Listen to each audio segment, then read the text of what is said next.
ಅತ್ಯಂತ ಪ್ರಾಧಾನ್ಯತೆ ಸ್ಥಾನವನ್ನು ಕೊಟ್ಟಿದ್ದಾರೆ ಪುಣ್ಯಾತ್ಮರೇ. ಯಾವ ಜನ್ಮದ ಋಣಾನ ಬಂದನೋ ಗೊತ್ತಿಲ್ಲ.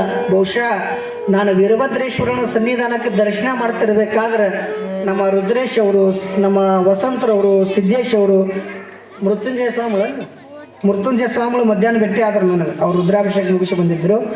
ಇವರೆಲ್ಲರೂ ಕೂಡಿ ಇದರ ಬಗ್ಗೆ ನನಗೆ ವಿಶ್ಲೇಷಣೆ ಮಾಡಿದರು. ನನಗೆ ಆಶ್ಚರ್ಯ ಆಗಿಬಿಡುತ್ತೆ.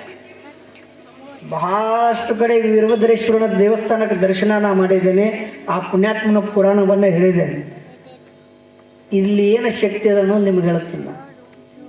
ನನಗೆ ಒಂದು ಖುಷಿ ವಿಚಾರ, ಸಂತೋಷದ ವಿಚಾರ, ಇದು ಭಕ್ತಿ ವಿಚಾರ ಏನು ಅಂದರೆ, ಆ ವೀರಭದ್ರೇಶ್ವರನ ಗರ್ಭಾಲಯದೊಳಗಿರುವಂಥ ವೀರಭದ್ರೇಶ್ವರನ ವಿಗ್ರಹ ಮೂರ್ತಿ ಅದು ಎಂಥ ಮೂರ್ತಿ ಅಂದ್ರೆ ಅಂತಿಂಥ ಮೂರ್ತಿ ಅಲ್ಲ.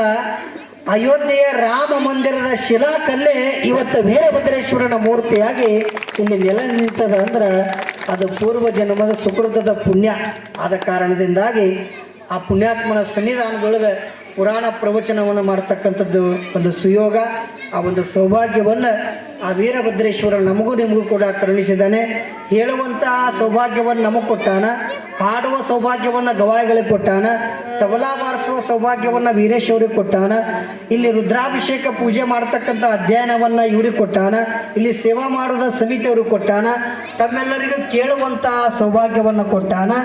ಹೀಗಾಗಿ ಇಲ್ಲಿ ನಾವೇನು ಮಾಡಬೇಕು ಅಂದರೆ ಇಂದಿನಿಂದ 10 ದಿವಸಗಳ ಕಾಲ ನಮ್ಮೆಲ್ಲ ಹೊರಗಿನ ಕೆಲಸ ಕಾರ್ಯಗಳನ್ನು ಬದಿಗೊತ್ತಿ ಇಲ್ಲಿ ಏನು ಸೇವಾ ಮಾಡಬೇಕು, ಸಮಯಕ್ಕೆ ನಾವು ಬಂದು ಸೇವೆ ಮಾಡೋದಿರ್ಬೋದು, ವೇದಿಕೆ ತಯಾರು ಮಾಡೋದಿರ್ಬೋದು, ಗಾಯಕರನ್ನು ನಾವು ಕರ್ಕೊಂಡು ಬರುವುದಿರ್ಬೋದು, ಪುರಾಣಿಕರ ಕರ್ಕೊಂಡು ಬರೋದಿರ್ಬೋದು, ಇಲ್ಲಿ ಸಮಿತಿಯವರು ಏನು ವ್ಯವಸ್ಥೆಯನ್ನು ಮಾಡ್ತಾರೆ ಅದನ್ನು ಮಾಡ್ತಕ್ಕಂಥದ್ದಿರ್ಬೋದು, ಇಲ್ಲಿ ದೀಪಾರಾಧನೆ ಪ್ರಜ್ವಲಿಸೋದಿರ್ಬೋದು, ಈ ಎಲ್ಲ ಸೇವೆಯನ್ನು ನೀವು ಮಾಡುತ್ತಾ ಆ ವೀರಭದ್ರೇಶ್ವರನ ಸನ್ನಿಧಾನಕ್ಕೆ ನಾವೆಲ್ಲರೂ ಕೂಡ ಪಾತ್ರ ಆಗೋಣ ಅನ್ನುವಂಥ ಮಾತನ್ನು ಹೇಳುತ್ತಾ ಪ್ರಾರಂಭದ ಪೂರ್ವ ಪೀಠಿಕೆಯನ್ನು ಹರಕೆ ವೀರಭದ್ರೇಶ್ವರ ಮಹಾಸ್ವಾಮಿ ಸನ್ನಿಧಾನಕ್ಕೆ ಸಮರ್ಪಣೆಯನ್ನು ಮಾಡುತ್ತಾ ಇನ್ನು ಶಿವಪುರಾಣದ ವ್ಯವಸ್ಥೆ.